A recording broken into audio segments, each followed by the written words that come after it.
Voilà, le journal Les Échos est allé fouiller dans le projet de loi de finances 2019 et le journal Les Échos a constaté qu'à la ligne radar, le gouvernement attendait des recettes en hausse de 12% sur un an.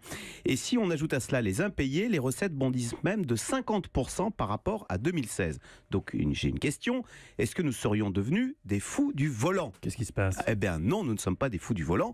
La vitesse moyenne en France reste la même, elle stagne autour de 80 km/h. Donc ce qui se passe, c'est tout simplement que le système s'est durci. Il y a des radars qui vous flashent un peu plus. Et puis surtout, il y a eu cette mesure, la limitation de vitesse à 80 Qui a km/h. piégé pas mal de monde peut-être. Ben voilà, sur les routes concernées, ça veut dire tout simplement qu'il y a 2 fois plus de flash. Donc vous voyez, on en vient effectivement, donc ça agace les automobilistes et on en vient effectivement à se demander si toutes ces mesures ne sont pas prises pour faire rentrer de l'argent dans les caisses de l'État. Eh bien, à cette réponse, et là je vais devenir un peu plus sérieux, la réponse est simple, c'est non. Donc les radars, j'ai dit, ça rapporte 1 milliard d'euros.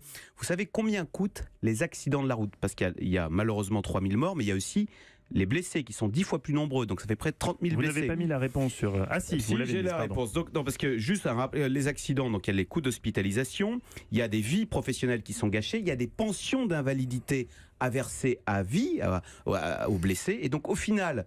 Le coût des accidents de la route, c'est 40 milliards d'euros. Si vous ajoutez les assurances privées, on attend 50 milliards. C'est là où on constate qu'à côté, le milliard des radars est bien petit par rapport au coût des accidents de la route.